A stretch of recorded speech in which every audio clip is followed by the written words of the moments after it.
Get it, baby.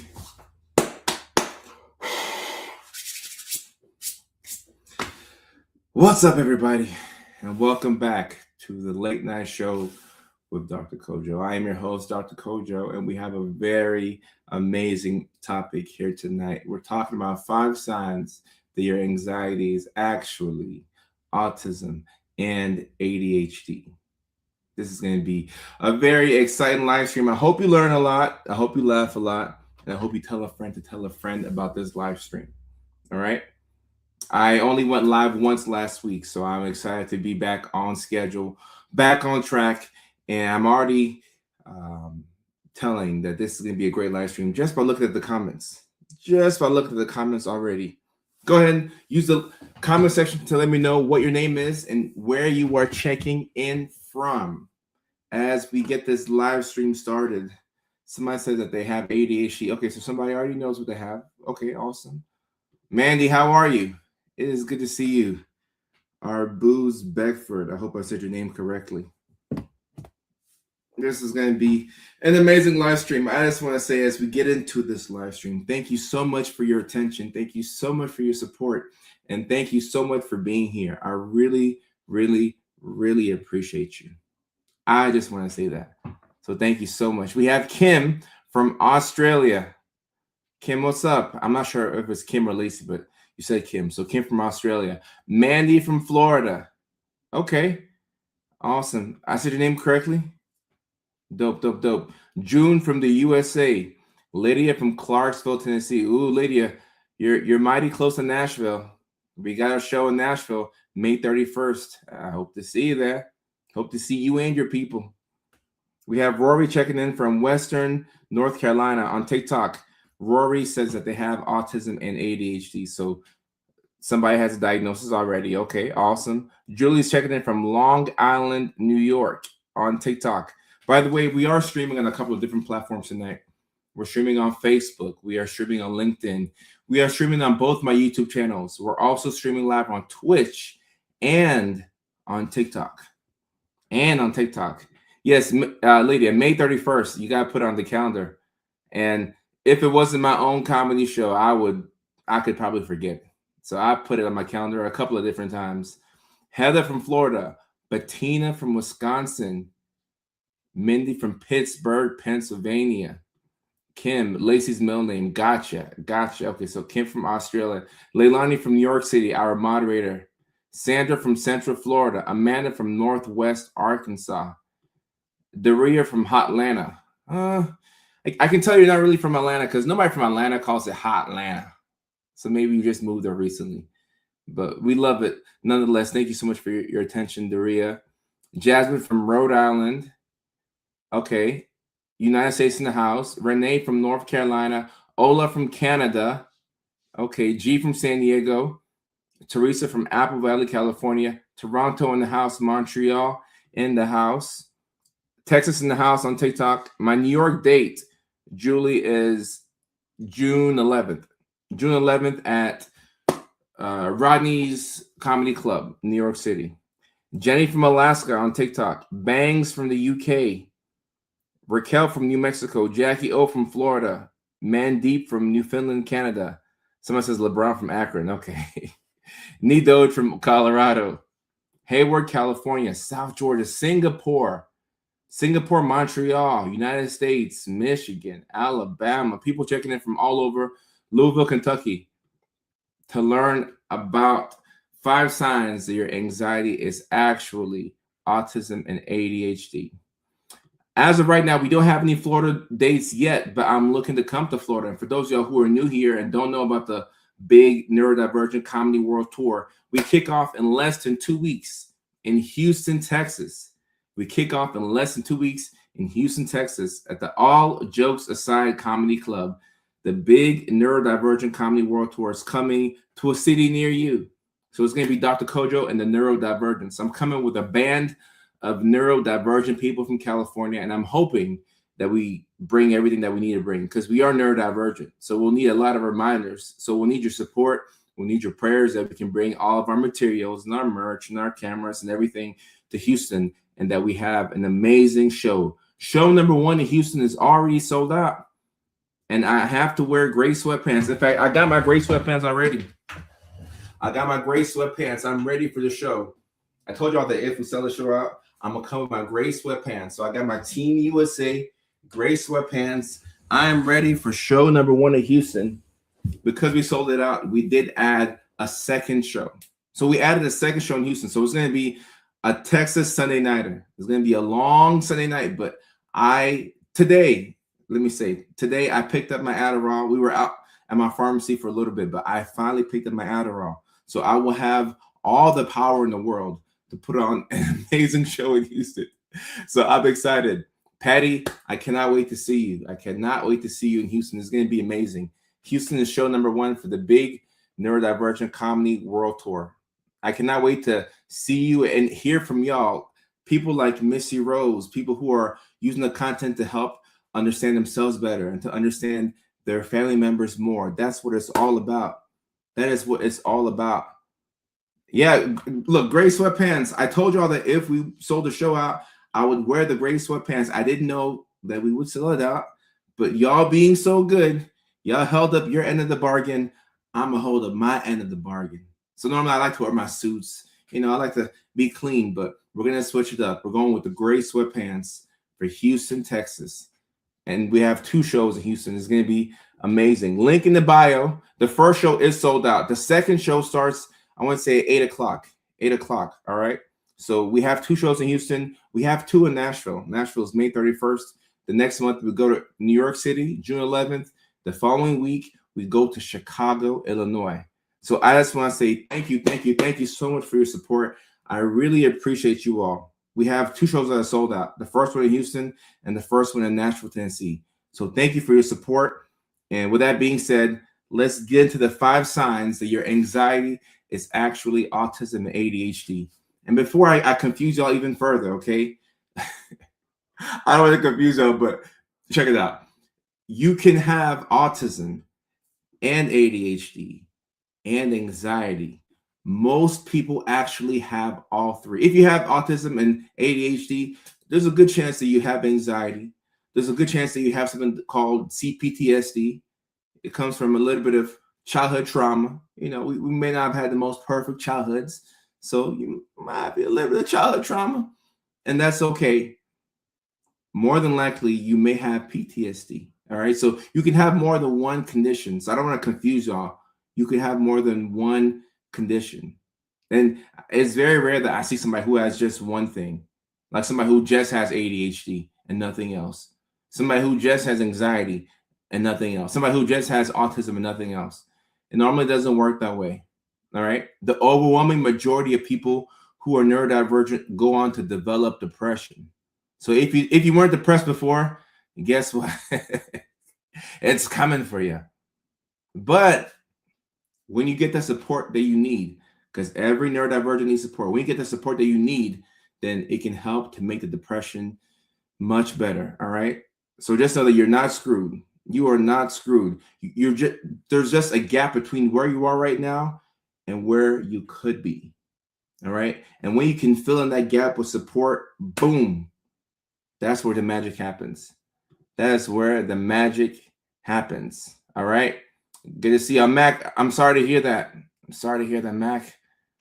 Kamala says, I saw a CPTSD post. I'm like, yes. Yeah, a lot of us have CPTSD, and that's why you're so jittery. That's why you have a hard time just sitting down. You're always waiting for something bad to happen. You're waiting for the other shoe to drop. That's CPTSD. And when you realize that you have it, then you can make the changes that you need in your life to better support you. All right? Support is everything. Support is everything. Everything. Denise, I appreciate you. Stalker Autism Mom. Shout out to all the Stalker Autism Moms. I love y'all very much. All right. So number 1, 5 signs that your anxiety is actually autism and ADHD. Okay. And you aren't scared. How do I spell this? You aren't scared, but actually overwhelmed. All right. Number 1, you realize that you aren't scared, but actually overwhelmed. All right. Let's go ahead and Ooh, did y'all hear that? Did y'all hear that? Oh my goodness. Ooh, ooh, ooh. Look at me cracking my back and my neck. My neck and my back. I don't know the rest of the song. All right. Number one, you realize that you aren't scared, but actually overwhelmed. This is a key one to realize, all right? Because what is anxiety? Anxiety is fear of the unknown, all right? Anxiety is fear of the unknown. If you're anxious, right, it means that you're living in the past and you're trying to think about what could happen and you're trying to brace yourself for that, all right? So you're thinking about what's going on in the future or what could happen in the future and you're trying to brace yourself for that. So anxiety is living in the past. Living in the future. Depression is living in the past, right? Depression is living in the past. You're thinking about what happened to you in the past and how could that manifest again for the future. But you perseverate and you think all the time about the past events and you feel like your best days are behind you instead of being in front of you. That's depression. That's depression, right? So if we're anxious and we have that fear of the unknown, you're going to be scared. All right. You're going to be scaled. Very, very scaled. All right. But when you realize that you're not scared and that you're actually overwhelmed, that could be the unlock. That could be the unlock. And if you connect the dots instead of checking out the boxes and you realize that most of the time you're overwhelmed as opposed to being scared, it could be autism and ADHD. All right. You could be 2 appointments and $2,000 away from a diagnosis of autism and or ADHD. Okay. When you are neurodivergent, sometimes you will get this feeling where everything is too much. It's too much all at once and it's happening everywhere. The lights are too bright. The sounds are too loud. The texture on the clothes is texturing. Like, have you ever worn something, but the texture of the clothes is texturing? So you got to take off your shirt because it's just too much. So now you got to take off your shirt because it's like, this shirt is something is bugging me here. Y'all notice how I don't have any tag at the back of the shirt? Y'all see that? And I'm wearing the shirt the right way, but there's no tags at the back of my shirt because I hate them. I knock them off because I can't wear the shirt without, I can't wear the shirt with the thing. So I have to, now I've learned to just cut it with scissors because if you tear it off, it can mess up the shirt. So I just cut it off with scissors and now I can actually wear this shirt. But if the texture of the shirt is throwing you off, you're going to be frustrated. If the texture of the food that you're eating doesn't agree with your mouth, it's going to frustrate you. And then on top of that, you're not going to eat. So now you're going to be hangry. You're hungry and you're angry. You're hangry because the food texture is wrong. And somebody's saying, this is why I hate socks. But I hate even more not wearing shoes without socks. This sounds very autism and ADHD right here.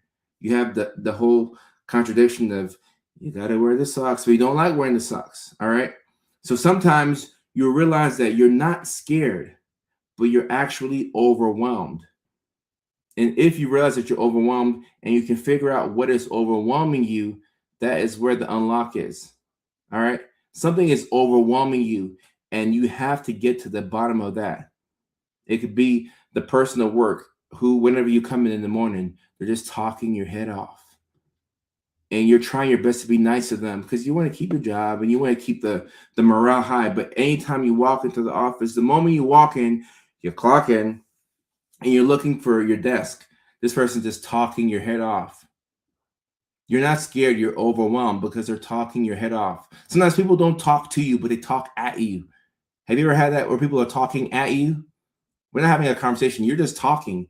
It's like you're throwing the words at me, and I'm like, it's too many words. Like, let me breathe. Is this too many words? Like, And the person on TikTok who's asking what the solution is, the solution is, number one, realizing what's frustrating you. And when you realize what's frustrating you, you got to get to the bottom of it.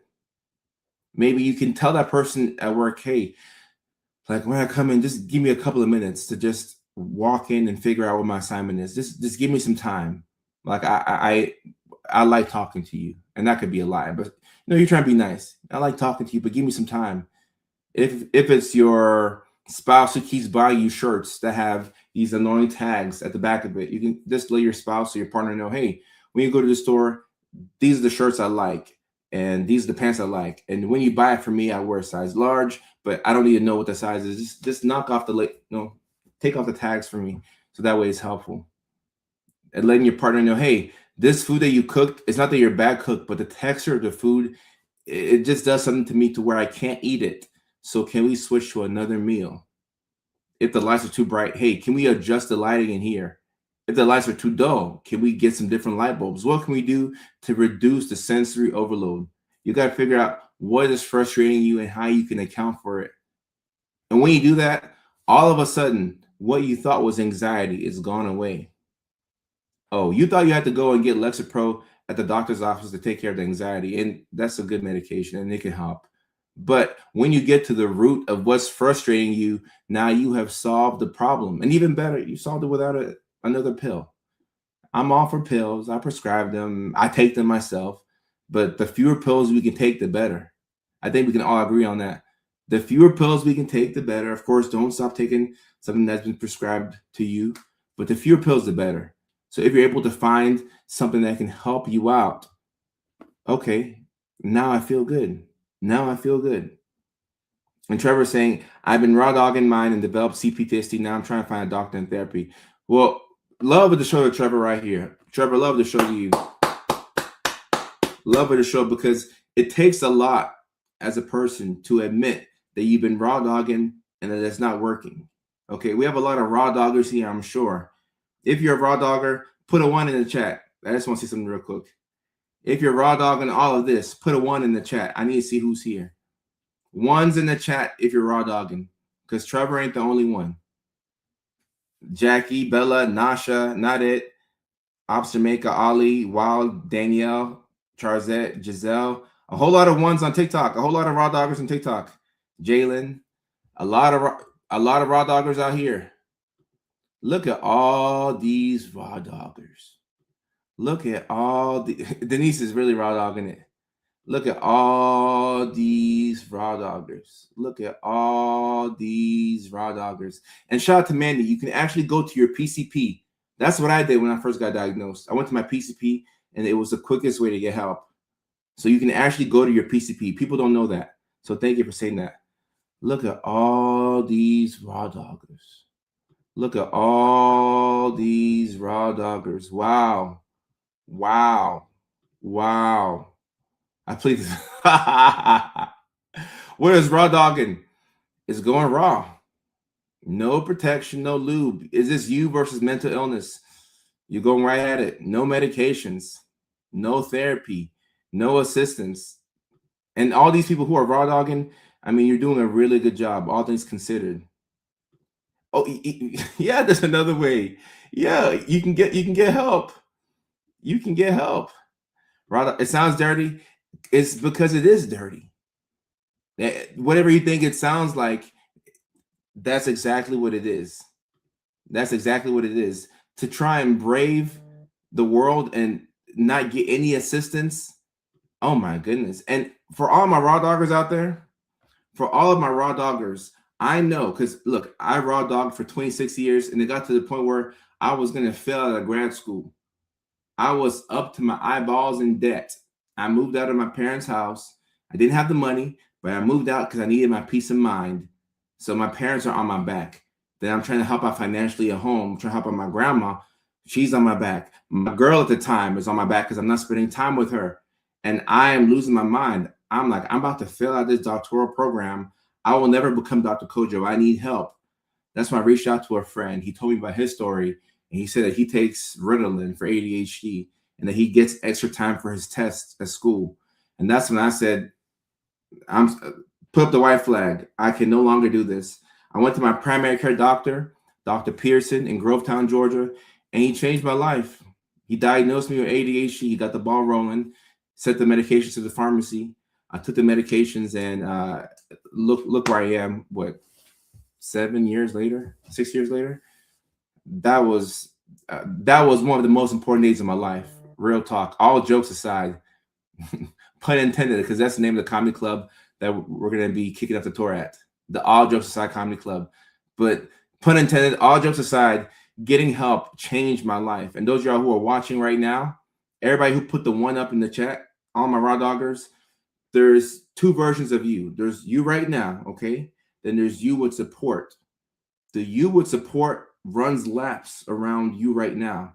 So it's about figuring out what's the quickest way, what's the shortest path you can go from where you are right now to getting a little bit of support. Okay, just a little bit of support. All right. Chase, I'll see you in Houston in a couple of weeks to kick off the tour. I will see you there. So just know that there's no shame in getting help. All right. A lot of people out here raw dogging. There's no shame in getting help. So when you learn these things, let's say you're watching tonight and you realize that your anxiety is actually autism and ADHD, then you're going to be feeling overwhelmed. Like, oh my goodness, where do I go? Like, how do I start? I'm telling you, you start with the easiest thing. You can go to your primary care doctor, your PCP, and if they're not comfortable diagnosing you with autism and or ADHD, they can always refer you to a specialist. But you got to take that first step, right? You got to take that first step. You got to take that first step. Blue Crayons, thank you so much for the super chat. And I didn't realize that some gifts were triggering. So hopefully we can avoid those gifts. All right. Ooh, this second one right here. Ooh. This one right here is going to hopefully give a lot of y'all some insight. You avoid things. What did I tell y'all about avoidance? Avoidance is, at least in my mind, is the worst thing about autism and ADHD. That executive dysfunction. Ooh. See, I'm not even raw dogging this, but I still struggle with it. Ooh. You avoid things because they're confusing, not because they're scary. The second sign that your anxiety is actually autism/ADHD. Guys, this one right here. You avoid things because they're confusing, not because they're scary. A lot of us who are on the spectrum and a lot of us who have ADHD, we have certain things that we're very, very good at. And guess what? The things that we're good at, we want to continue doing those things. But when there's something else that we don't know how to do and it's confusing and it takes a lot of work up front, what do? We avoid it, not because it's scary, but because it's confusing. Today is April the 14th. So y'all know what that means, right? Tomorrow is tax season. So how many of us have done our taxes? I have not done my taxes. I live this, guys. I don't just make the content to put it out there, to show y'all a day in the life of somebody who has autism and ADHD. No, I live this. I live this. I told my accountant, I said, hey, let's just go ahead and put in for an extension. I think I filed my taxes late the past 3 years in a row. Can we keep it real, or are we going to lie on this beautiful Tuesday night?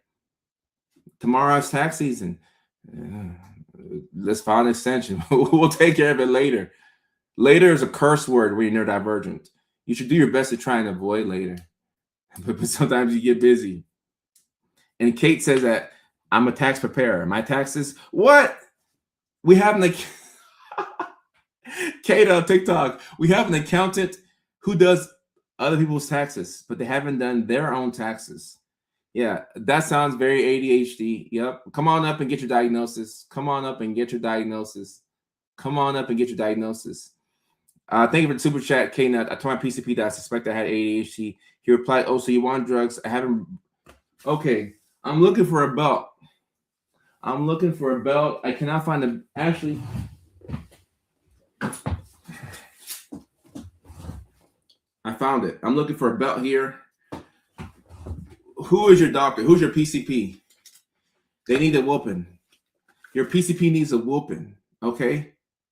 Now, not physically, but they need a verbal whooping, all right? They need a verbal whooping. You got to let them know that is wrong, okay? When doctors say things like this, it makes people not reach out for help. Oh, so you want drugs? Oh, heck no. Verbal whooping. Verbal whooping. You need to go to your doctor and play that TikTok in front of him or her. The one where the girl's like, you need to leave. You need to leave. This is not how things are supposed to happen. This is not how things are supposed to happen. The cure for not that there's a cure, but the treatment for ADHD is drugs. So I don't know what else to tell you. The treatment is drugs. So like this is very disappointing that some doctors say this, but yeah, verbal whooping, get him out of here, get him out of here.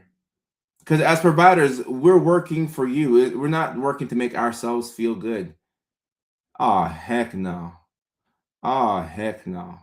It- and more than likely, that's somebody who does not have ADHD themselves, because it's hard to explain ADHD to somebody who doesn't have it, even if they went to medical school, even if they went to nurse practitioner school, even if they went to physician assistant school. Sometimes you have to go through things to understand it on your own.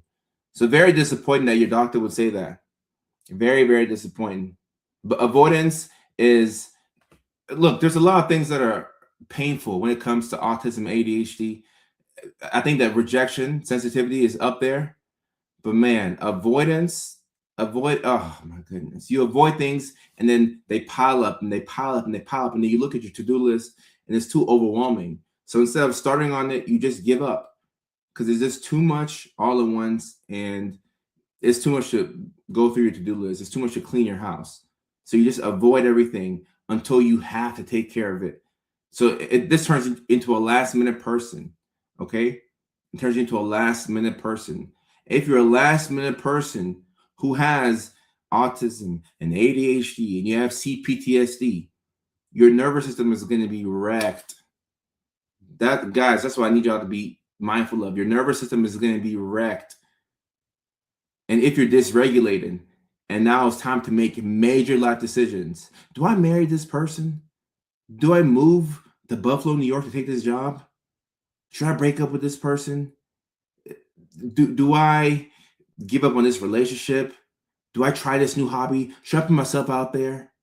Should I send this text or should I not send the text? When you're making these big, big decisions and you're dysregulated, more times than not, you don't make the right decision. And the worst part about it is you don't see it right there and then. You have to let, time go by. Time must go by before you figure out what the right decision was. But when you're dysregulated, you're not going to make the best decisions for yourself. I thought you'd never ask. You know you're dysregulated when the decisions that you make are not in your own best interests. Okay? And look, if you're somebody right now who you don't sleep at the same time every night, you don't eat at the same times every night, you don't at least go for a walk every single day, you don't have me time for yourself. If you don't do any of these things, there's a good chance that you are dysregulated. So the majority of us are dysregulated, guys. Right now, I would say I'm dysregulated now, but I have a stretch of days where I'm not going to travel. So I'm getting back to myself. I'm recalibrating. But you have to know what makes it hard for you to be regulated. So lack of sleep is number one. Not eating consistently, not moving your body somewhat somehow. But if you're a last minute person who is always waiting for the other shoe to drop, you're not going to be your most regulated. Melinda says me time. Look, Melinda has a very nice family photo up there with a couple of people. I know Melinda is a family person, but Melinda, you have to find time for yourself. You got to find time for yourself. And somebody on TikTok says sleeping too much. Yes, you can sleep too much. You can actually sleep too much. They call it hypersomnia. So you can sleep too much. And another person says, what about first-time moms? When will they get back with meds? Oh, look, there are certain people who, because of their lifestyles, it's going to be hard to be regulated. If you are a first-time mom, a first-time parent, the odds are against you, okay? Now, childbirth is a beautiful thing, and having kids is an amazing thing. But when your child is waking up every hour, on the hour, it'll be hard for you to be regulated, if I'm being honest. And this is where external support is helpful. If you have a big mom, at least in our community, we have a big mama or a grandma, somebody who can help with the kids, that goes a long way. If you have a sibling, an auntie, even an uncle, My sisters have not asked me to help with their kids, but if my sisters needed me to help with their kids, I would catch a flight and I would go help. I can change diapers. Well, actually, not really, but I can learn. You know, I can learn. It's a very daunting task to have to find somebody to keep your kids, because you think, who can watch my kids as well as I can? So I know that if you don't have the support in that domain, it can be very difficult. And Greatness on TikTok says, ain't no big mamas anymore. These grandmas be 40 years old now.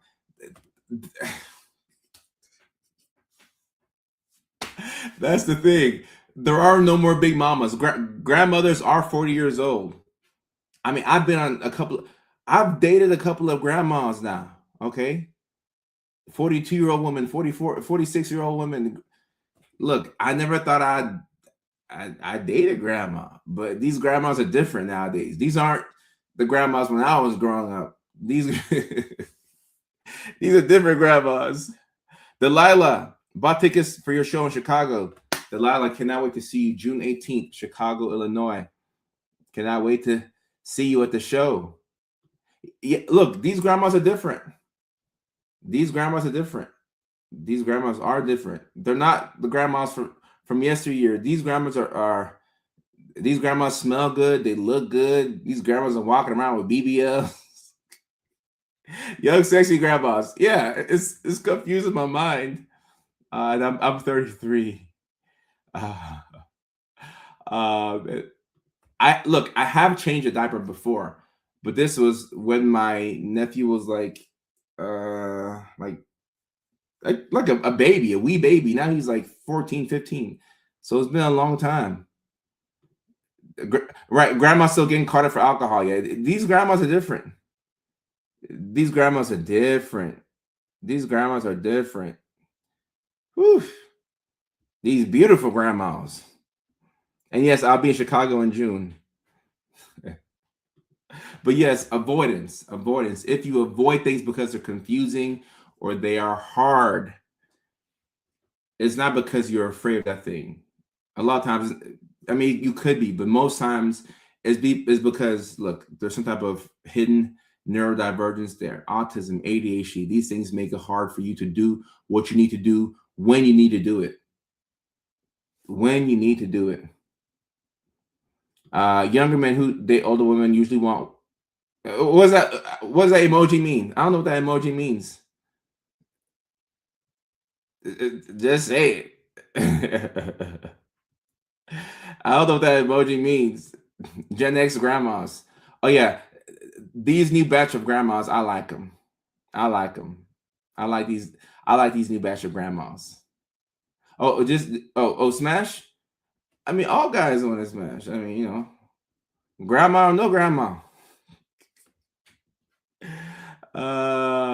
You know what it means. I do know what it means. You're right. You're right. All right, let me get this super chat, and then I'll give you all the third sign that your anxiety is actually autism and ADHD. All right, so they won't let me professionally recommend stimulants or non-stimulants. But what I will say for this right here is, for me personally, the most helpful thing that I have done for my neurodivergence is taking medications. That's just for me personally. And I saw a poll where people with ADHD were surveyed, and 80% said that 80% of them said that the most helpful thing that they did for their ADHD is to take medications. All right. And when it comes to ADHD meds, the first line treatment is stimulants. So stimulants would be before non-stimulants. That's what we're taught in school. So this is not like what Dr. Kodo is saying because I'm recommending it, but that's like what we're taught in school. So stimulants and then non-stimulants. And if you have like a heart condition, or if you have like bipolar disorder or something that makes it hard for you to take a stimulant, then you can go non-stimulants. All right. I do know some people who do the natural route, and I'll say this about the natural route. Every person who is going the natural route for their ADHD / raw dogging it, and they're doing well in life, almost every single one of them has a very strict exercise routine, number one, and they make an intentional effort to connect with people, number two. If you exercise, it's great for your brain, your body, your mind, your soul. And if you connect with people, connection, it makes it less likely that you'll fall into the trap of addictions. And a lot of us who are neurodivergent, it's hard for us to keep a habit going, but for some reason we can fall into these maladaptive patterns where we can become addicted to something. We can be addicted to a substance, a person, a game, gambling. So when you connect with people, it helps to keep the addictions away. And when you exercise, obviously that's good for the mind, the body, and the soul. So that's what I would say on that. All right. Number 3. Okay. I didn't even put it all the way. Number 3, your brain won't slow down even when nothing is wrong. All right. These are the racing thoughts. Racing thoughts. This looks like it's anxiety right here. And it could be, like I said, you could have anxiety as well. But when you have these racing thoughts, like your brain won't slow down. And the example I like to give is you're going to bed, it's 10:30 p.m. You've put the phone down. You doom scroll for 20 minutes. So you put the phone down, you took your melatonin, you cut the lights off. You're in the bed and you're trying to sleep. But for some reason, your brain won't turn off. You have these racing thoughts. Your brain is racing and is racing, is racing. You're thinking of all kinds of things. Sometimes even your best ideas come to you at night. This sort of thing, all right, this is a classic ADHD thing. These racing thoughts. You can also have it with autism. You can also have it with bipolar disorder. But sometimes people think that they're anxious because they're having these racing thoughts. And the racing thoughts could then make you more anxious. But it's important to know what is causing these racing thoughts, because this is part of the reason why you can't sleep at night. The overwhelming majority of us have some type of sleep disorder. You either sleep too much or you don't sleep enough. And most of us are on the not sleeping enough side of this spectrum. We're not sleeping enough. So because we're not sleeping enough, we wake up in the morning, we don't feel refreshed. Then that night, you keep having more racing thoughts, and the cycle just keeps on spinning, spinning over and over and over and over and over again. What a frustrating way to live. What a frustrating way to live. So when you know that you're having racing thoughts and it's ADHD or autism, and you exercise towards the end of the day, that can help you feel less anxious. Because when you have racing thoughts for too long, it will make you anxious, especially if you don't know what is causing it. Because now you're just sitting there and it's hard to sleep at night. And some of us will get up and write or read. That's what I like to do. If I cannot sleep, I get up, I try and read, I try and write. My best ideas come to me at night. So I have to I have to make sure that I'm either writing them down or I go back to bed. I'm making an intentional effort to go to bed. To go to bed. Rafael Denoves, thank you so much for super chat. I appreciate you. I can't make myself go to bed. I fall asleep on the couch and end up with neck pain. Oh, this is too relatable right here. This is too relatable right here. Mickey, Ficky. I do this. I like to sleep on the couch. Most nights I'll sleep on the couch. I don't know why I do this, but I will sleep on the couch. But then I also have neck pain. And y'all saw me cracking my neck earlier. So Andrea and I are living the same life. Unfortunately, hopefully we can shake out of it. Hopefully we can shake out of it. We have another couch sleeper. Okay. Okay. And luckily my couch is very comfortable. I call my couch the melatonin couch because the couch has melatonin inside of it. So when you lay down on the couch, it seeps into your skin, the melatonin couch. But sometimes when I am trying to sleep, I can't sleep. It's weird. Great movies, your dreams, you better write them down. You better write them down. All right. Fourth sign that your anxiety is actually autism and ADHD. You shut down instead of panicking in stressful situations. All right. Now this one right here. And also it's time for the magic word. Somebody drop the magic word in the chat. Drop the magic word in the chat so we can get some water in, some beverages in. And Leilani, the couch doesn't actually have melatonin, but we call it the melatonin couch because friends will come over and they'd lay in it, just like, just get comfortable because it's one of those recline couches, and they would fall asleep. Cheers, big cheers. Big cheers, y'all. We got the magic word in. Big cheers. Let's get some water. And I'm drinking this little Nello thingy, which helps with focus. And I like to take my Nello at night because it's way better than taking my Adderall at night, which will keep me up like in the wee hours of the night.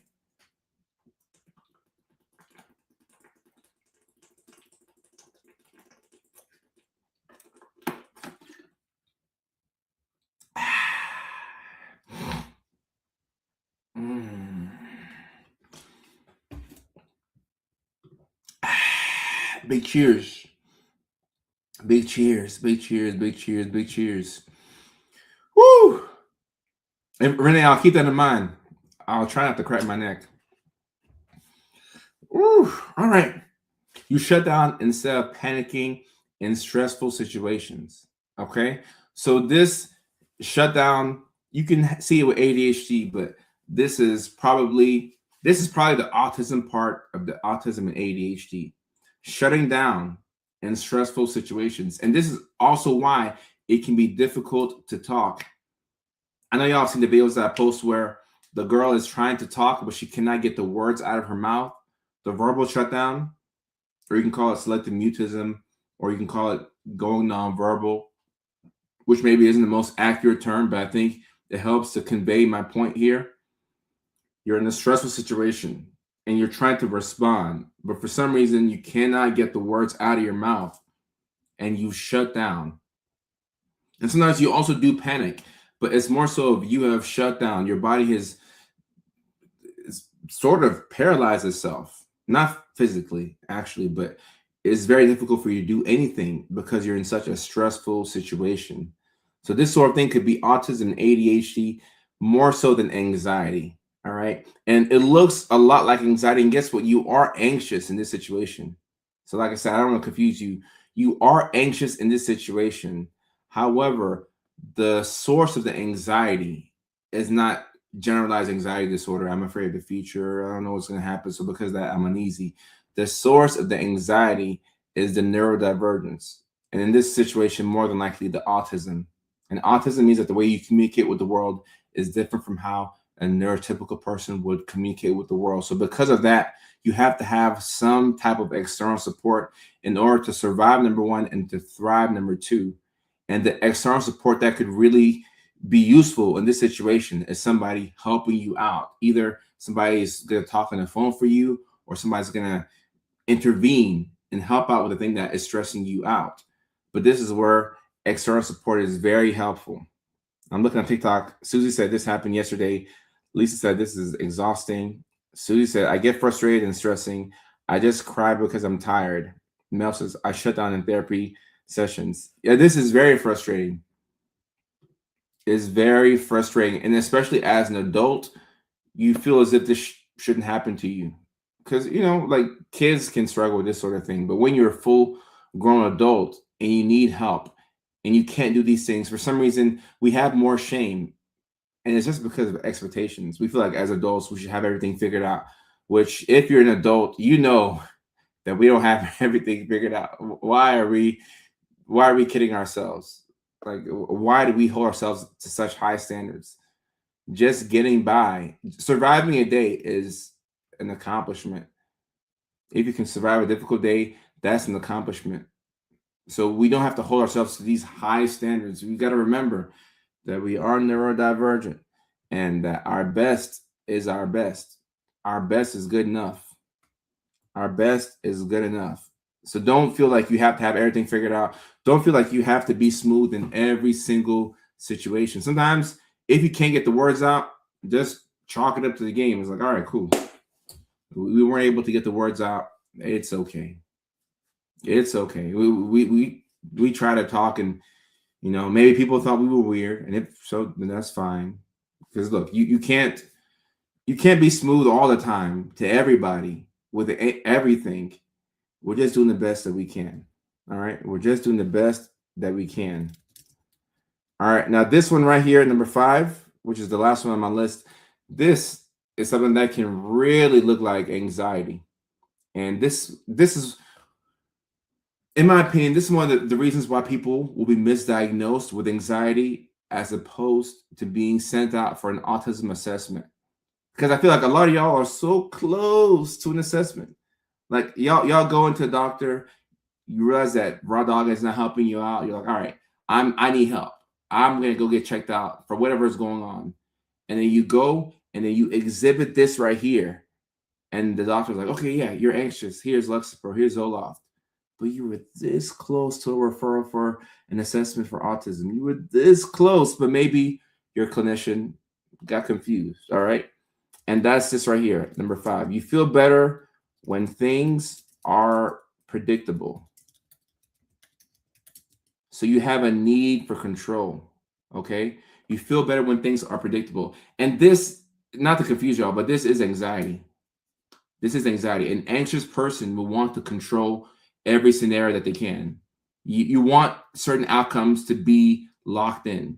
You're spending so much time thinking about the future that if you can guarantee that something will be a certain way, you will take that. And most people would hang out with a familiar hell as opposed to an unfamiliar heaven. Even if things could be great, you don't want to take a chance on things being great because you just want the familiar thing. Whatever is familiar for you is good for your nervous system because now you can be regulated because you know what's coming. All right. Now let's shift over to autism and ADHD, but primarily autism. All right. One of the best ways to regulate yourself when you're autistic is to know what's coming. All right. And this is why you rehearse before you go out into social situations.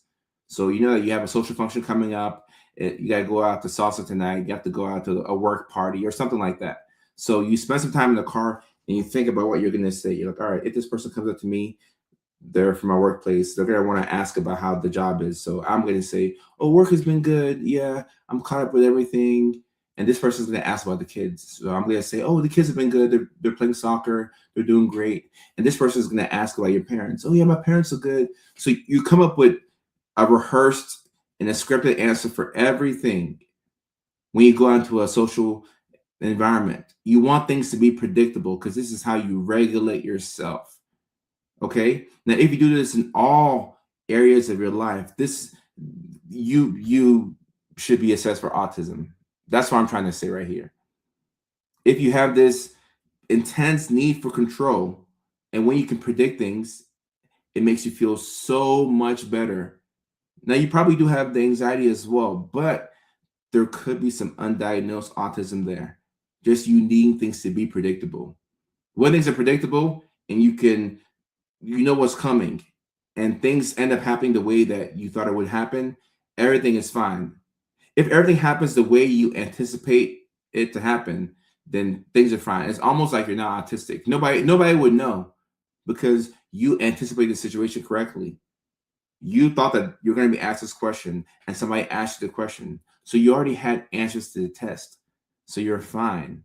So your mood is going to be great. You're going to be laughing and hanging out with people. It's as if you're neurotypical and you're fitting in. But a lot of mental prep went into this event. You have to think, you have to strategize, you have to prepare. And that takes a lot of energy out of you. So it exhausts you. So after doing this over and over repeatedly, what will happen is that you could become overwhelmed. You could even develop chronic illnesses. And a lot of people who are neurodivergent and undiagnosed, this ends up happening to them. You can end up developing chronic illnesses. You could lose your skills, learning how to talk, cooking, driving, doing basic, for lack of a better term, household tasks. You used to be able to get 3 things done in one day. Now you'd be lucky to get 1 thing done because you've been living under all of this stress. You've been masking for so long. So you look like you were autistic and you're able to fit in and play the whole song and dance. But at some point, something's got to give. And you just run out of energy. And now you're just overwhelmed to the point where you're frozen and you cannot get things done. And skills that pay the bills. This is when it really hurts you. Like sometimes you go through skill regression so hard that you can't even work. You could lose your job. This is why masking can be detrimental. You can lose your job. And then you try and get back into the workforce, and then they're asking you to explain that 18-month gap on your resume. From June 2023 to August 2024, you weren't working. Can you explain why you weren't working? Employers want you to explain that type of stuff. And you can't just say, oh, I was dysregulated. Well, you can. I was dysregulated. I need some time for myself. I've been masking. I'm a late diagnosed autistic. Most employers aren't, they're not really going to go for that. They're not going to really go for that. But that could be the truth, actually. You could be overwhelmed. You could be dealing with perimenopause. You could be dealing with aging parents. The average employer is like, hey, all right, can you start on Monday? And if so, can you do this job? We need to know if you can do the job. You know, Houston show is April 26th, 2 weeks from now. And Lisa on TikTok says, say you were a caregiver for parents. You could say that. You could say that. Raymond says, could never explain the gaps. Yeah, I find that a lot of employers don't really care about that. It sucks because sometimes you need a break.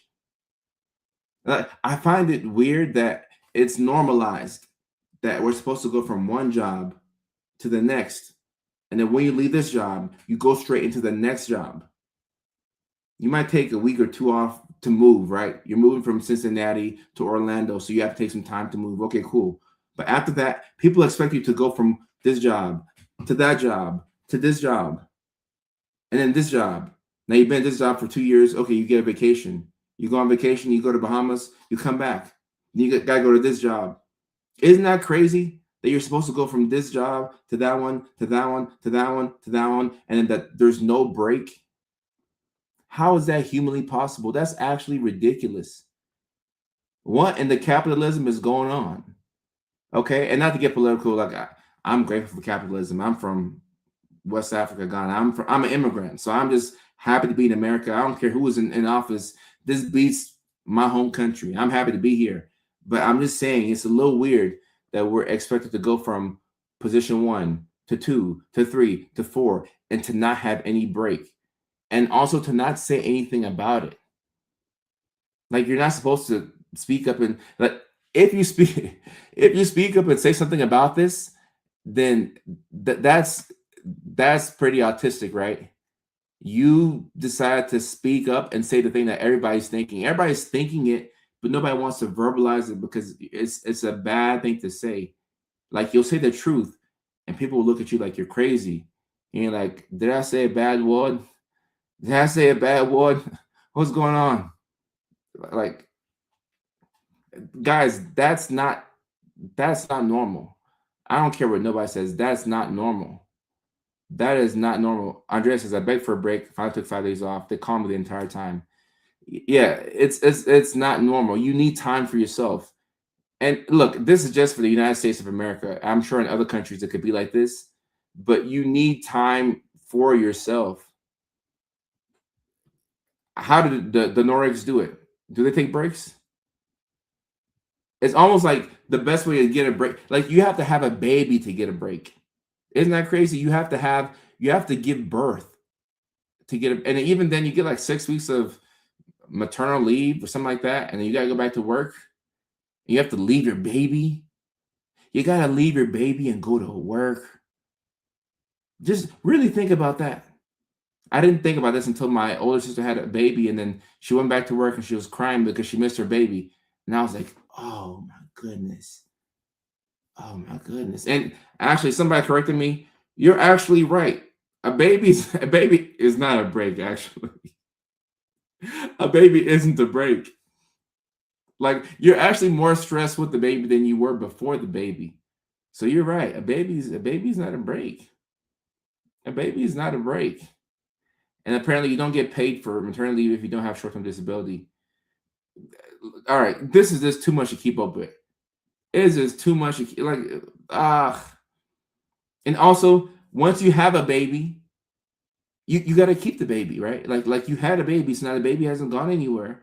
So now you go back to that same job that you had, and keep in mind you never got a break because having a baby wasn't a break. You go back to that same job that you were at, but now when you go home, you got a 4-year-old. Like, how are you supposed to retain your mental sanity? Like, why wouldn't people crack underneath this pressure? This is not, I don't care what nobody says, this is not normal. This is not, and I know sometimes you give people, and they take them out. Like sometimes we need rules and regulations, because if we didn't have them, people would take breaks and they would never show up to work, right?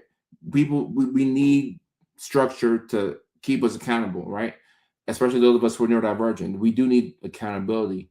But this whole thing where we don't have any break, I don't know how that is normal. Okay, is this not normal? It's not normal. And unfortunately, the best way to keep your sanity as a neurodivergent is to just have a lot of resources, either financial or you have a lot of family support.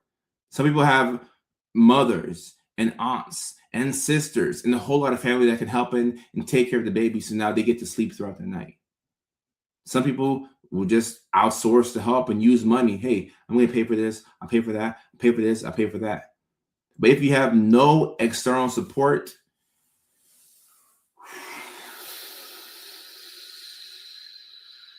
make you ficky. No external support, it gets hard. It gets hard. It gets hard.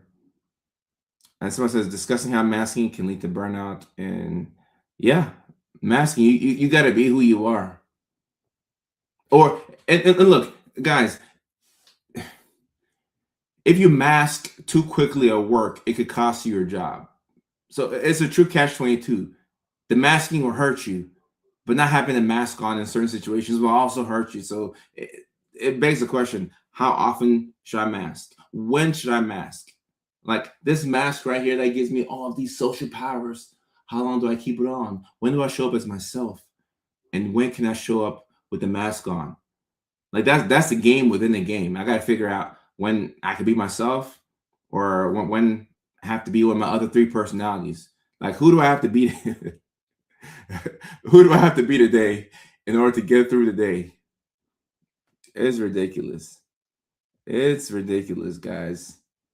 Some of us have zero support and is grind all the time. Sarah, I know. And someone on TikTok says, I'm a teacher and I wish I had Wednesdays off to keep this up. Monday through Friday is rough. Weekends are recovery. And that's nothing that confuses me. Why do we need to recover on the weekends? Like why can't we enjoy? Like why are weekends for recovery? Why can't they be for enjoyment? And I mean, this begs the whole question: is a 3-day weekend better? Are people more productive with a 4-day work week? Now, the teacher here who said that having Wednesdays off would help. So what I found for me, I remember when I was working my first job out of school, forensic psychiatry. I'm at the psych hospital. It was a Monday through Friday job, and it was a demanding job. Okay, and I was new to forensic psychiatry, so I got 26 patients, and it's my first big boy job out of school. So what I would do was I would work the whole week, Monday through Friday, but I found out that my best productivity for the week would happen whenever I would take Wednesday mornings off. So from 8 to 11 on Wednesdays, I would take it off. So I would show up at the psych hospital like noon or 12:30 on Wednesdays, and my productivity went like this. It skyrocketed, because Monday, Tuesday, I exhaust myself. Then Tuesday night, I might stay up a little bit. I might doom scroll on social media. I might watch a couple of, dancing TikTok videos. I might do my thing. Okay. I may stay up until 1 a.m. Okay. But if I stay up until 1 a.m. and I don't have to be at work until 12:30, now I can go to bed at 2 a.m.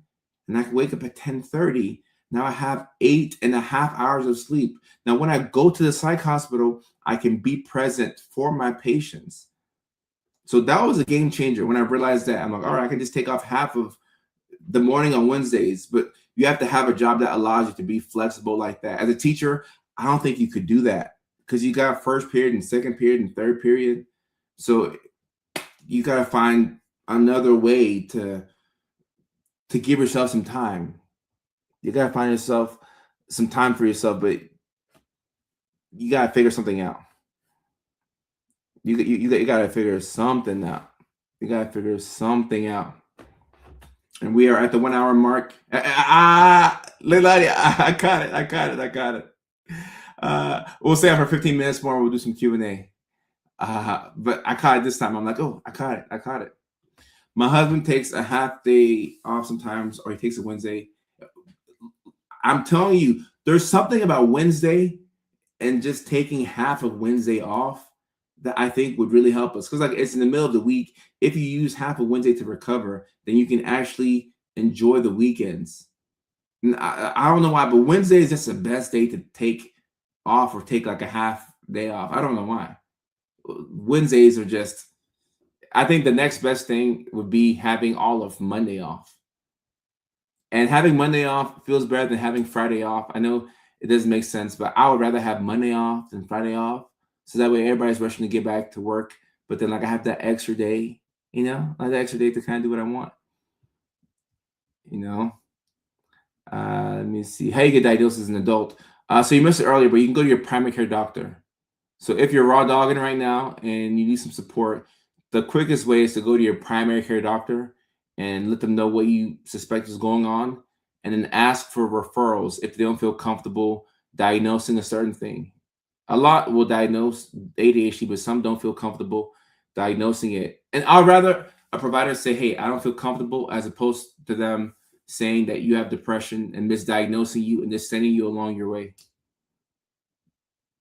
Yep. I'm not working Mondays now and half day Friday. Ooh, look at this schedule. I like that. This looks like somebody who enjoys their job. Not working Mondays and half day Fridays. Ooh, I like that. And because Labia is also a psychiatric provider, I can just speak to that for a second. When you have a flexible schedule like this, it makes all the difference. Like you can make Fridays like the charting days, and then you can like make Tuesdays seeing patients and things like that. When you can control your own schedule as a provider, it's so much better. Because some days you have like okay, I'm in seeing patients mode, and the other days it's like, all right, I'm gonna take my Adderall and I'm gonna chart and I'm gonna do all these notes and I'll just knock everything out. So controlling your schedule is it's so key. It's so key. Pay, I'll get this in a second. Late start Monday, leave early Wednesday, leave. Blake, I like this. Blake, I like this right here. Leave early Wednesday, leave early Friday. And then the days where you leave early, you just have more motivation because you know that you get to leave early. It's kind of like when in school you would go to a nurse's office and you pretend to be sick and then you get picked up early.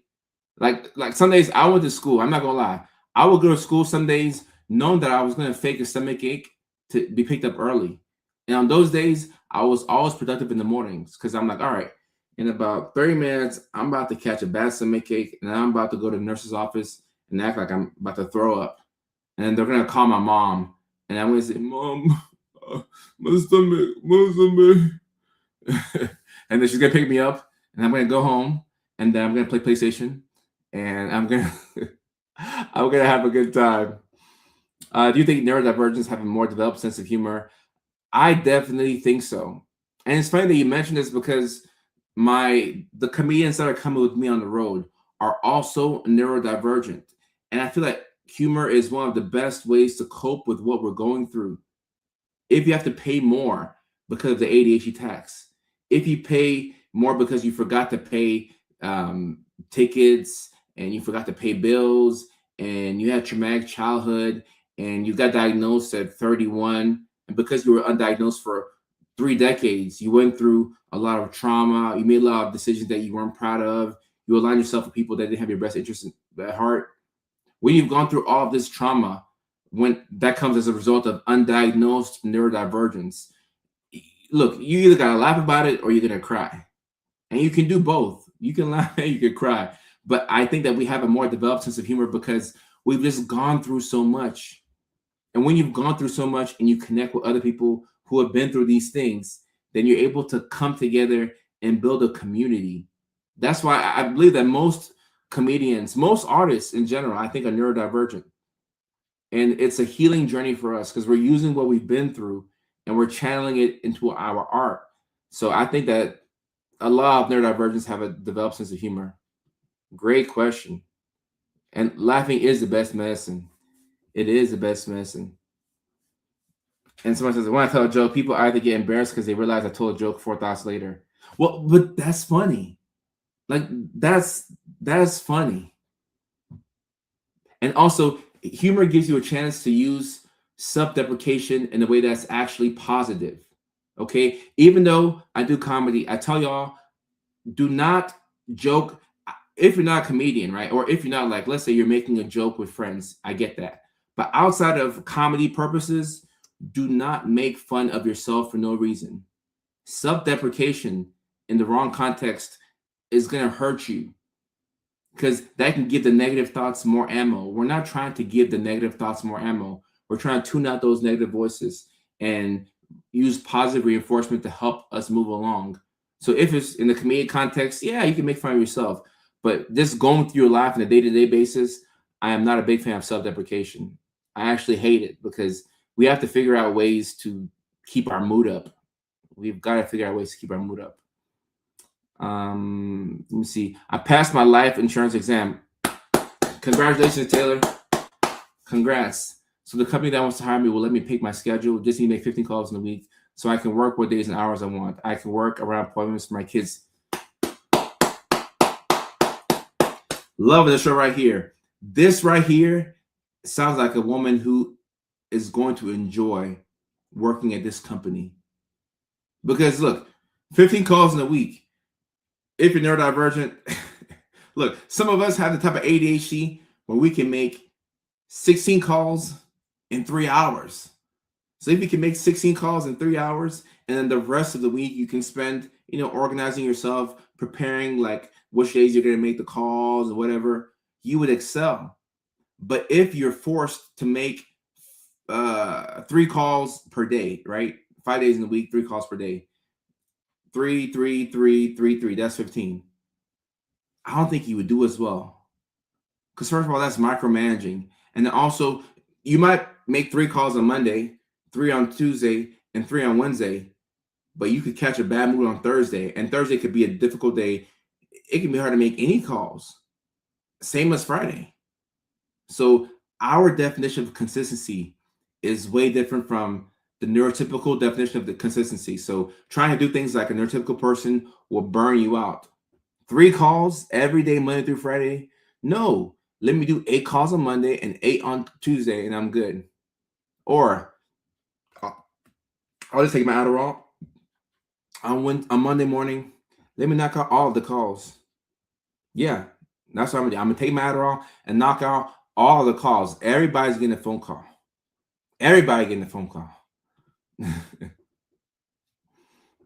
Millie, sorry for your loss.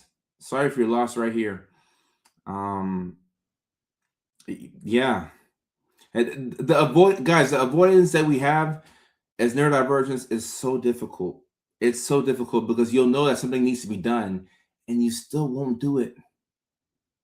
You still won't do it, which is why if you can do one hard thing per day, or just whenever you think about it, if you can do one hard thing, anytime you do something that you're avoiding, that's a huge victory. It's not a small win. That's a big win. Anytime you can do anything that you're avoiding, that's a huge win. Huge, huge, huge, huge win. Oprah phone calls. Yeah, when I take my meds, I can be the Oprah phone calls. I can knock all these phone calls out. But when I don't, I could be screwed. I could be screwed. Quintessence, I do lives. Quintessence on TikTok, I do lives. And C. Zenny says, jobs don't understand this. Yes, Jobs now, look, jobs have to have rules and standards, so that way people will do what is required of them. But most jobs don't account for your natural neurodivergence. So if you have a job where it's flexible and you're able to front load the work, or you can put it on the back burner, it will be helpful. But I still think that even if you have a job that's flexible, do your best to front load the work, because a lot of us are last minute heroes. We tend to do things at the last second. So like we wait for that inspiration, and now we're trying to like scramble and get everything done. If we can front load the work and then sit back and catch your breath and just let things, you know, be put in place, doesn't that feel so good?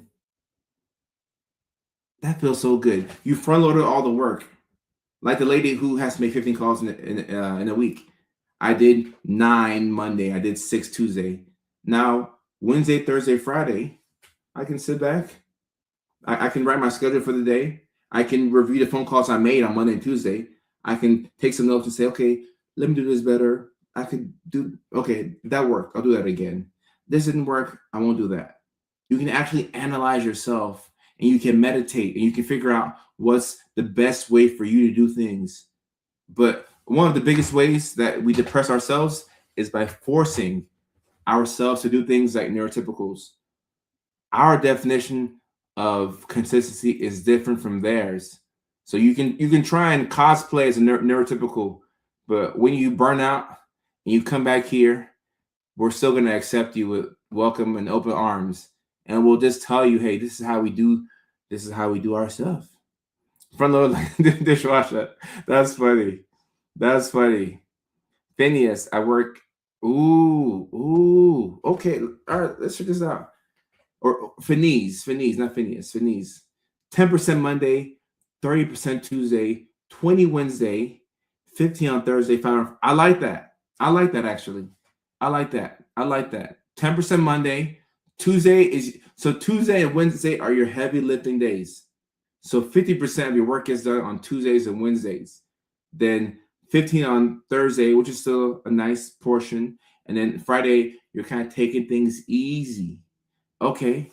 Love of the show. I like that. I appreciate you, September. I see your comment. Well, except the evening if you haven't showered. Yeah. Well, have I showered today? I don't think I've showered today. I'm keeping it the buck. I ain't been a lot of y'all. I don't think I've showered today. Oh, I took one late the night before. It's still not the shower within today. Sometimes we don't shower and just keep it buck. It's not like y'all can smell me through the live stream. Oh, howdy, Dodie. What's up? The tummy aches are awful. Caused me to stay in bed. And guys, look, as neurodivergence, a million different things can happen to throw off our day. You wake up in the morning with the desire to work on your to-do list, to knock out your tasks, and then you wake up, your stomach is hurting. Something, you got a text message that upsets your mood. You read something online. So many things can throw off your mood, which is why it's helpful to do things when you can, front load the work, but even if you can't get anything done, don't judge yourself. You can smell, right? That's the thing. We can smell ourselves. And I do like to shower before bed, but you know what's funny? When I wake up in the morning and I shower instantly, I'm more productive. And we should all be analyzing ourselves to see how we work best. Because for me, if I can wake up in the morning and not get on my phone ASAP, if I can wake up in the morning and shower before I look at my phone, that's a sign that I'm going to have a good day. Wake up, shower before I look at my phone. And I can look at my phone as I'm getting ready for the gym. But if I go shower, gym, take my medications, oh, I'm going to have a rock star day. I'm going to be a rock star. Wake up, shower, gym, medications. And please, Man, please. Sarah says, I'm also a nurse. We're great in emergencies. Yes, a lot of nurses, especially ADHD nurses, are amazing when they work in emergencies, like emergency room, ICU nurses. Oh, yeah. Yeah. Yeah. You're getting paid for your ability to thrive under chaos or in chaos, in chaotic situations. TikTok star. I appreciate that. Speaking of TikTok, we're getting close to 3 million followers on TikTok. So, all my people on TikTok, I appreciate you. Thank you so much for your support. Not only this year, but throughout the years. We've been doing this since December of 2019, and it's 2026, almost 6.5, almost 7 years from when I started on TikTok. And we are approaching 3 million followers, which makes me very excited. Thank you very much for that. For those of you on YouTube, we hit 300,000 followers on YouTube this past weekend. Very exciting. Thank you so much for your support. So we're having milestones everywhere. And speaking of milestones on Facebook, we recently hit 2 million followers on Facebook. Very exciting. Thank you for your support. And Instagram, I know I don't live stream to Instagram, but I won't leave out my IG folks. IG, we just crossed 700,000 followers on Instagram, and comprehensively 6 million followers in total. So this community is getting larger and larger by the minute. And as people are realizing that the content is their lives, people see themselves through the content. People are going out and they're getting the help that they need, the support that they've been looking for years. So this is a very exciting moment for all of us. I can feel the excitement. It's palpable, and all this energy is great, especially as we're preparing to go on tour. We start in Houston in 2 weeks, and we will need your continued support. So I'm so excited. I'm grateful. This is a very cool moment for me. A very cool moment for me. So I just want to say thank you so much.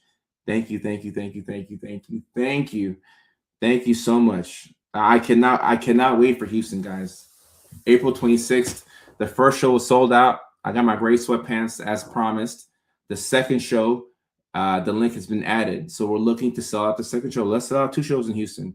We can definitely do it. So we have 2 weeks. Today's what? The 14th. So we have less than 2 weeks until our Houston show. The vibes are good. We had our final California show before the tour kicks off. That was last week on Friday. That was a great show.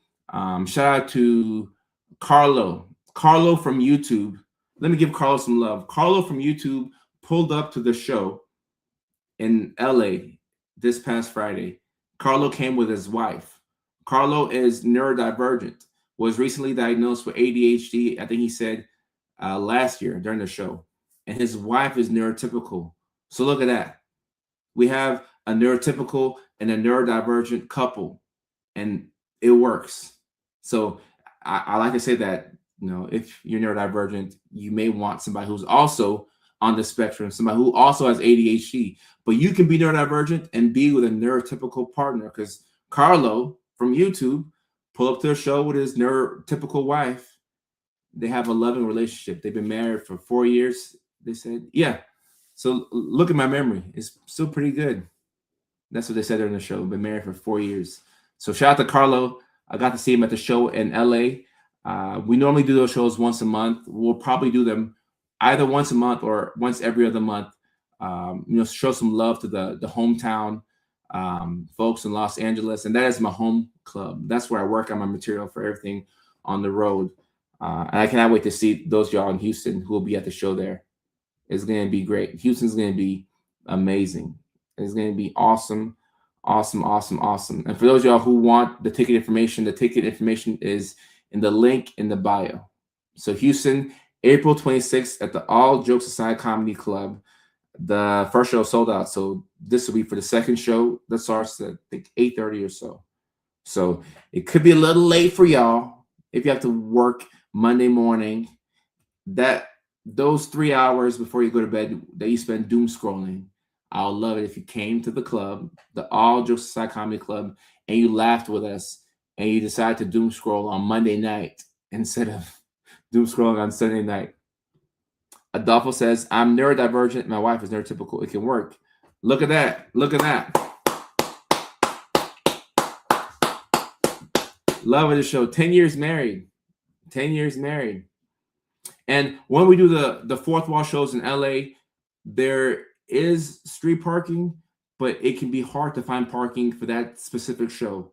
So if you know anything about the Fourth Wall Comedy Club, there's a Thai restaurant on the other side of the street, maybe 2 blocks down. That's where I park when I do those shows. So it's not the best parking.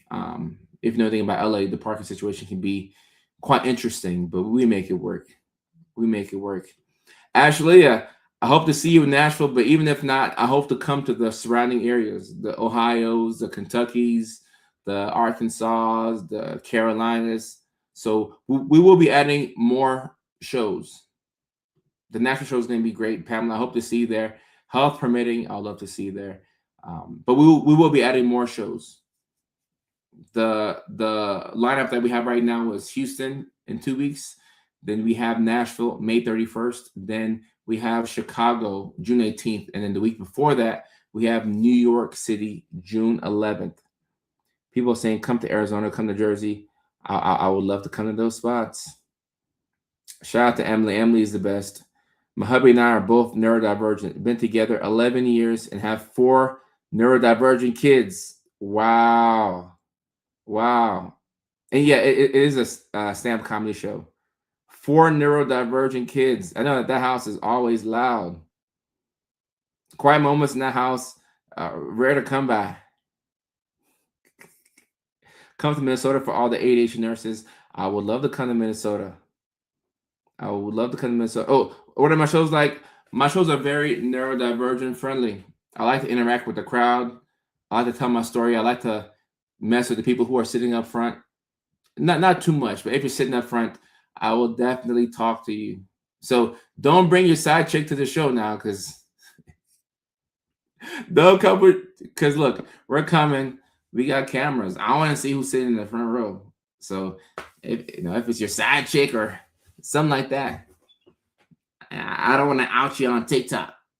So let's just make sure that you bring your actual person to the show and you take your side chick to somebody else's show. Look, like you're virtually overwhelmed hearing all that. It can be a bit overwhelming.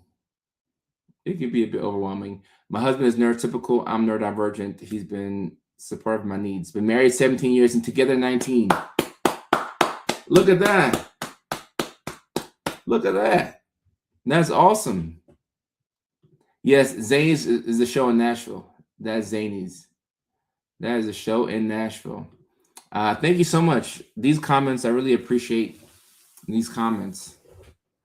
I find that people can just send a video to their spouse or to their child or whoever, or to a parent, and it helps explain them. And it's much easier to just send a video as opposed to looking for the words to try and articulate how you feel. So thank you so much for that. Are you a real couple? No, those are acting skits. Those are acting skits. If you're asking about Emily. but I mean, we'll try and clear it up, and people will say, "Oh, I love the skits with you and your wife." I'm like, okay, that's my Instagram wife. That's my TikTok wife. When are we doing London? I'm not sure, but we're working on getting international dates. We're working on doing that. I would love to come to London. I would love to come to London. A family of 6. Oh, but look, neurodivergent families are more fun. Because think about it, a house full of neurotypical kids where everybody's like doing what they're supposed to be doing. They're quiet and they're doing their homework on time and there are no emergencies. It's not fun.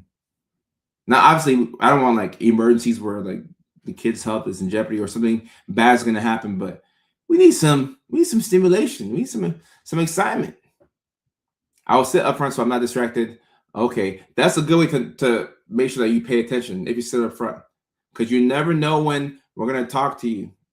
And it's one thing to watch the show, but then when you're talking to the comic on stage, you're like, I don't know my name. You might freeze up sometimes. Lauren, I appreciate you. I love seeing these comments right here. Thank you. Let me see. Uh, I'll take out someone says, I love that y'all are married. My Cece, appreciate you. I appreciate you. Salt Lake City. Salt Lake City is one of my favorite cities to go to. Been once. I would love to come back and do comedy there. Brittany, I doubt that you will fall asleep. I highly doubt that you fall asleep. If you fell asleep, we would see. I'd be like, hey, Brittany is asleep here. Brittany has not been resting. She's supposed to be doom scrolling right now, but instead of doing that, she's here trying to enjoy the show, but she fell asleep. Brittany fell asleep. If you are single, these videos probably make women afraid to approach you and ask you out because I do get this. I do get this sometimes. Actually, I get it quite often. Where, like, let's say I'm trying to talk to somebody or I'm trying to get my number to somebody. If I'm trying to get to know a young lady, she'll say, but what about your girlfriend? Like, I know you have a girlfriend. I'm like, no, I don't have a girlfriend. No, but you have a girlfriend. Like, I see you online with you. So, no, like, their skits is not my girlfriend. No, you have a girlfriend. And I just say, okay, I'm not gonna convince you. Like, I'm neurodivergent. You think I'm a liar? Now, we can lie sometimes as neurodivergents, but to try and convince anybody of anything, it is what it is. It is what it is. I believe I'd still be married if I had an AuDHD diagnosis with treatment and help. I think you could be right. Not that you should beat yourself up, but I think you could be right. A lot of people who are struggling in their relationships right now are just undiagnosed and are missing the support that they need. With the right treatment, which comes after the right diagnosis, you would fly. And there's a gap between where you are now and where you could be. When you close that gap, your life gets dramatically better. So, I mean, I'm sorry to see that the marriage didn't work out. But now that you know and you can make these adjustments, I think you can really change your life. 40 or so Mickey Fickies and 23 shotguns. I got 4 wives, not 2. I got 4. I got 4. 2? Where did the other 2 wives go? Women and women of color get. No, that's true. That's true. Which is why I'm happy that the content is helping people get closer to the diagnoses.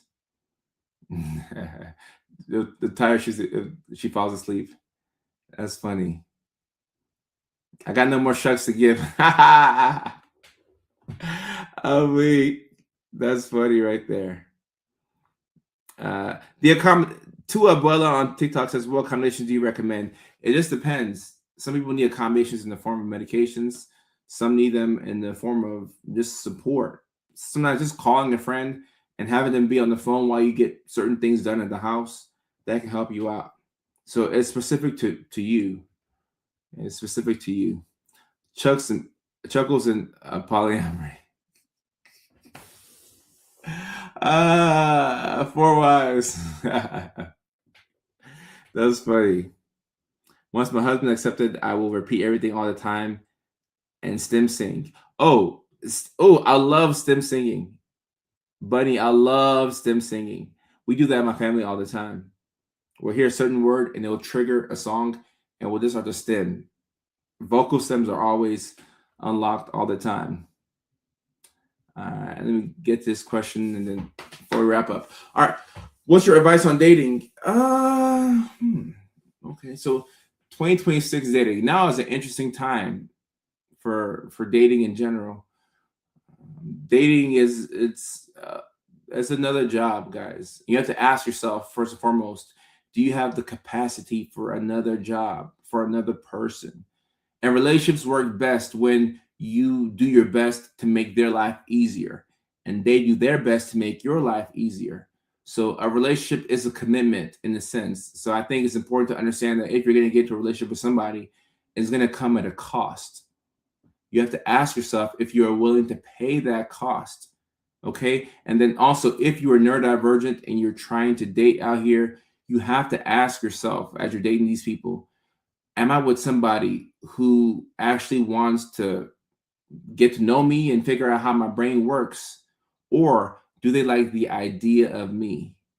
A lot of us who are neurodivergent, we get put in these boxes where people like the idea of us. They see us being social. They see us being celebrated for what we do well. They see us, excelling at different things that they admire. So, they like to admire us and put us on the pedestal.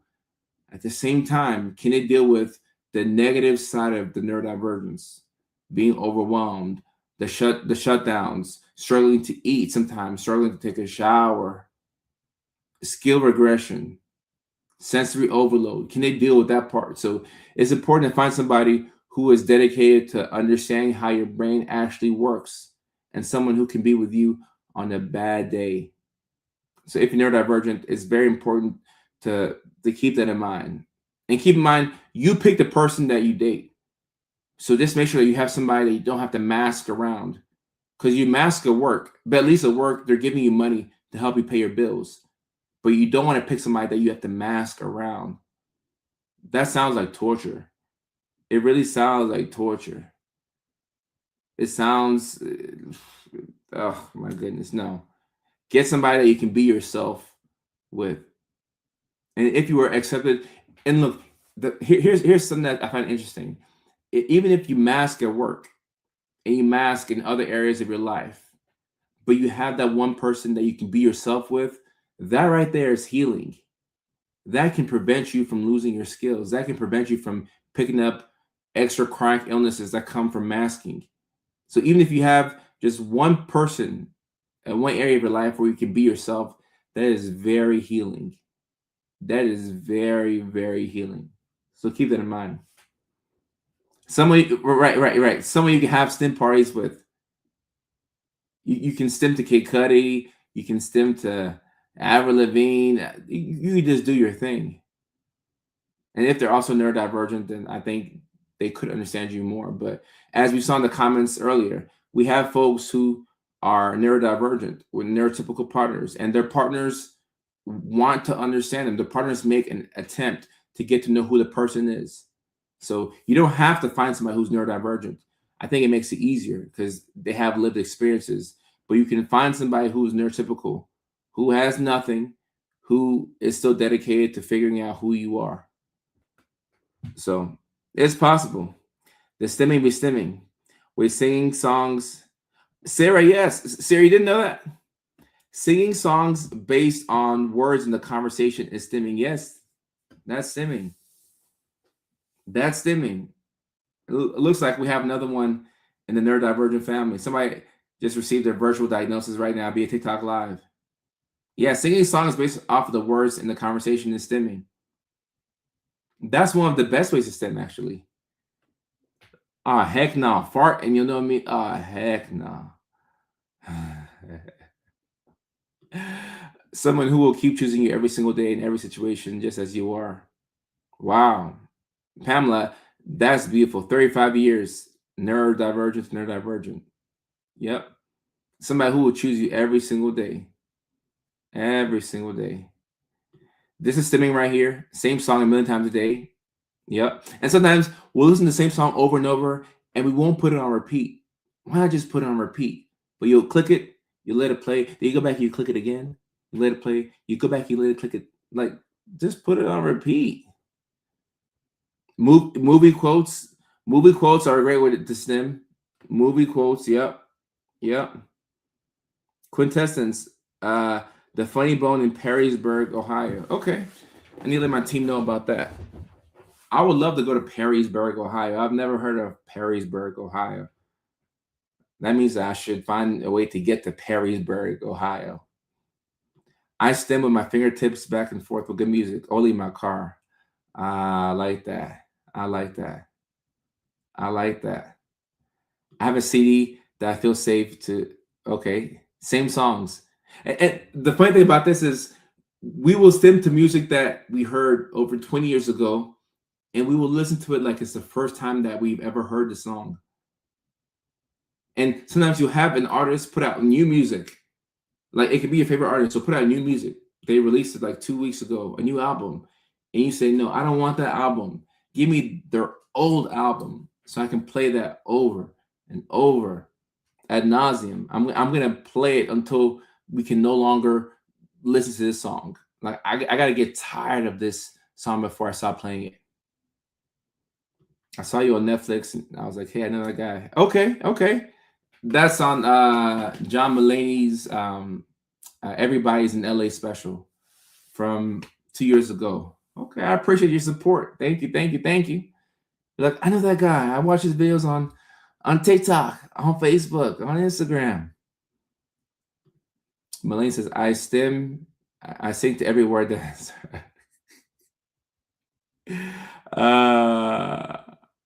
it's a CD with breakdancing music when I was a kid. Right. I think we like those old songs because it makes us feel like we're kids again. I listen to music from middle school. Like old music is way better than today's music. And growing up, I would always hear people say things like, "Oh, the music was better back in my day. The music was better back in my day." And now that I think about it, those old folks were probably just listening to the same songs over and over and stimming to those same songs. If you think about it, because now that I'm an older person, like I'll stim to the same thing over and over and over and over. Yeah, the same albums from the 80s, 90s, and early 2000s. That was when music was the best. That was when music was like today's music doesn't hit like the music from back in the day.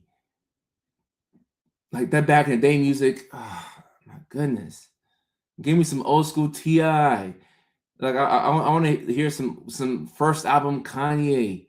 I want to listen to Shania Twain's first album. I want to listen to Whitney Houston. Let me listen to some Pink. You know, like let me listen to some Lil Wayne and Akon and Rick Ross. Like the music from back in the day. That's what I need. That's healing music. You feel me? Listen to a Disney song. The Disney songs from back in the day. Like, let me get the Tarzan soundtrack. Let me get the Mulan soundtrack. Like, I'll be at the gym listening to Mulan. I'll stim to some Mulan. Like that was her music was. Ooh, Linkin Park. Ooh, man. Ooh, Hybrid Theory. Ooh. Nobody wanna see it. Ashland. That was a song. But it don't matter, no. Cause I got you, girl. Hakuna Matata. Ooh. Ooh. Let's, Give me that old Disney. Ooh. Ooh. Rihanna. Ooh. This is what we need. That old school music. That old school music. Man. That's what I'm about to do. I'm about to check some emails. I'm about to listen to some music from the past. A blast from the past. Stimming to songs from the past. Somebody said Betty White. Okay. Listen to Let It Go. Okay. Frozen soundtrack. Come on. Come on. Aladdin. It means no worries for the rest of you. You see how I read this right? I can't even read this without stimming. It means no, like it unlocks something in your brain when you see this. You can't just say it means no worries. It means no worries for the rest. Everything I hear, California. Toy Story, Set It Off, the Little Mermaid songs. Let It Go is a neurodivergent anthem. How are you streaming not to TikTok? I'm using StreamYard. Someone today said, when I see you, and I start singing Fantasia, when I see you all day. Oh yeah, you're definitely neurodivergent. See Zenny. When I see you. Yep, you're definitely neurodivergent. Oh yeah. I make everything into a song. like let's say somebody texted me True Colors. Like if somebody texted me like this regular text, oh, I see your true colors. I'd be like, and I see your true colors shining. I see your true colors, and that's why I love you. So don't be afraid to let them show your true colors. True colors are shining. I see your true. Ooh, ooh, man. Oh, man, I'm gonna have a karaoke session tonight. JG. Hey, you know that version when you sing the commercials too. We are farmers. Bum, bum, bum, bum. That's funny. That's funny. And yes, Patty, I forgot to mention it, but these live streams are great for body doubling. And I mean, like we are towards the end of this live stream, but these live streams are like hour and a half, almost 2 hours long. These are for body doubling. Anything that you've been putting off and avoiding, doing those tasks while you listen to this live stream, that's a great way to get things done. And sometimes this is just how we get things done. Like if you're neurodivergent, you might need that external stimuli to boost you and give you some powers to get the dishes done, to take out the trash. So this is how we get things done. This is how I get things done. Raymond, I'm looking forward to seeing you in Nashville, Tennessee. I'm looking forward to stimming with y'all in Nashville. We should have like a little stim break.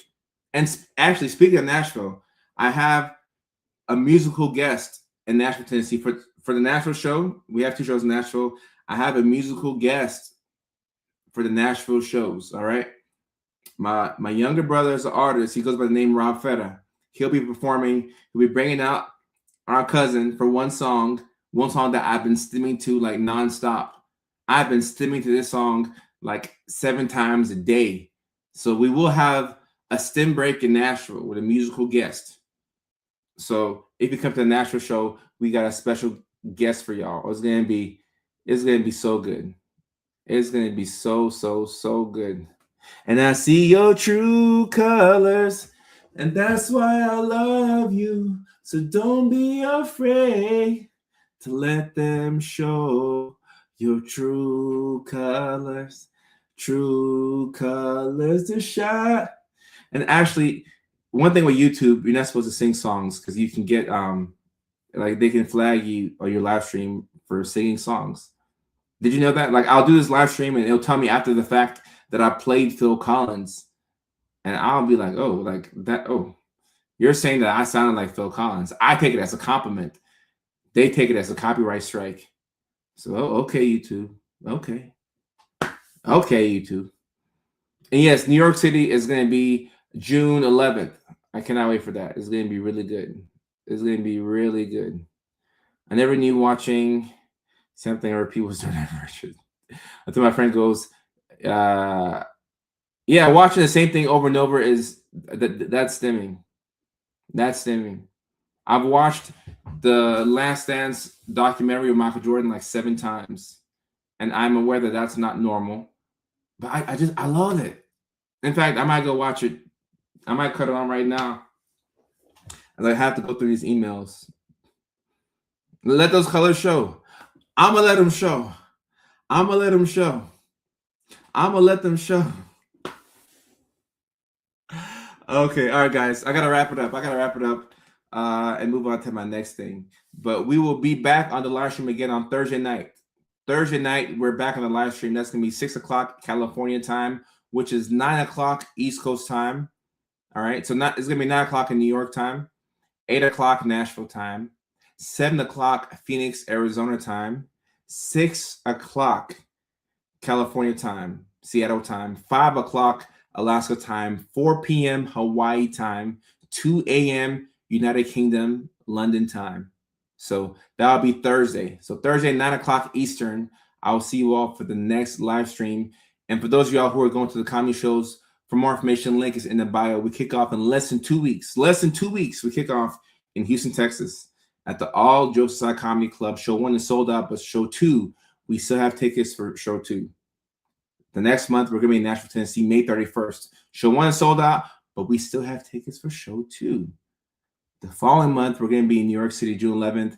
The next week after that, June 18th, Chicago, Illinois.